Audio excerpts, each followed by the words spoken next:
নামটা শুনলেই কেমন বিরক্তি আসে না? হ্যাঁ, কুঁদরি কিন্তু অনেকেই পছন্দ করে না, কিন্তু কুঁদরি যদি এইভাবে রান্না করা যায় খেতে কিন্তু অসাধারণ লাগে। যারা কুঁদরি পছন্দ করে না তারাও কিন্তু চেটেপুটে খাবে। নমস্কার বন্ধুরা, আমি ঝুমাস ক্রিয়েশন 2.0তে আপনাদের সবাইকে স্বাগত জানিয়ে আমার আজকের ভিডিও শুরু করছি। আমার আজকের রেসিপি কুঁদরি ভাজা। তাহলে চলুন কথা না বাড়িয়ে শুরু করা যাক কুঁদরি ভাজার রেসিপি। এই কুঁদরি ভাজা করতে আমি এখানে 300 গ্রাম কুঁদরি নিয়েছি। কুঁদরিগুলো একটু কচি নিতে হবে, দেখবেন ভেতরটা যাতে পেকে লাল না হয়ে যায়। দেখুন সবগুলোই কিন্তু কচি রয়েছে।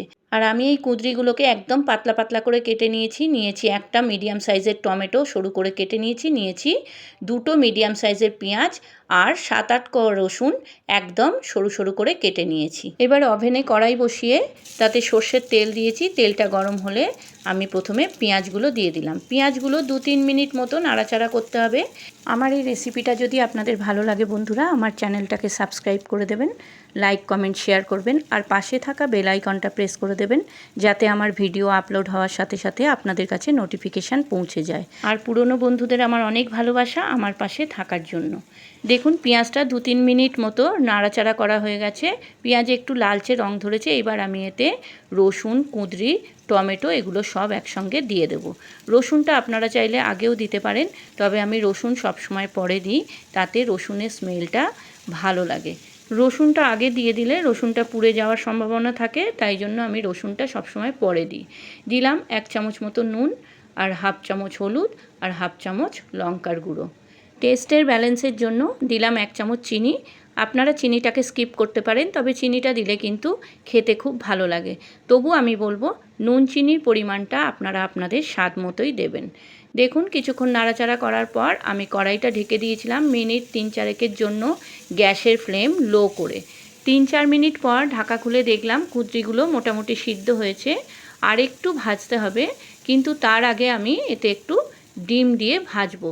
তাই জন্য কুঁদরিগুলো চারিদিকে সরিয়ে মাঝখানটা ফাঁকা করে 2 চামচ মতো সর্ষের তেল দিলাম আর দিলাম 2টো ডিম ফাটিয়ে।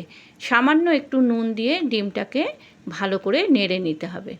দেখুন ডিমটা কিন্তু ভুজিয়া মতো করে নিতে হবে, তারপর কুঁদরির সঙ্গে এটা ভেজে নেব। ডিমটাও ভাজা হবে, তার সঙ্গে কুঁদরিগুলোও ভাজা হবে। এবারে কিন্তু আমি কড়াইটা আর ঢাকবো না, আর এবারে গ্যাসের ফ্লেমটাও হাই করে দেব। এইভাবে অনবরত নাড়তে থাকবো যাতে তলায় না লেগে যায়।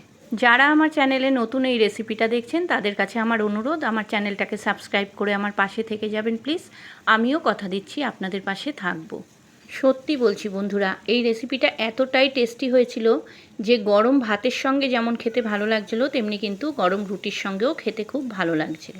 গরমের সময় তো কুমড়ো, পটল, ঝিঙে, কুঁদরি, ঢ্যাঁড়স এই সবগুলোই কিন্তু বাজারে পাওয়া যায়, আর এইগুলো খেতে খেতে একঘেয়ে ভালো লাগে না। সেই জন্য যদি নিত্য নতুন একটু রেসিপি এক্সপেরিমেন্ট করা যায় তাহলে কিন্তু ভালোই লাগে। আমার কুঁদরি ভাজার রেসিপি প্রায় রেডি। আর কিছুক্ষণ নাড়াচাড়া করে আর একটু ভাজা ভাজা করে আমি এটা নামিয়ে নেব। কি দেখুন তো হয়েছে না লোভনীয়? খেতেও কিন্তু অসাধারণ হয়েছে।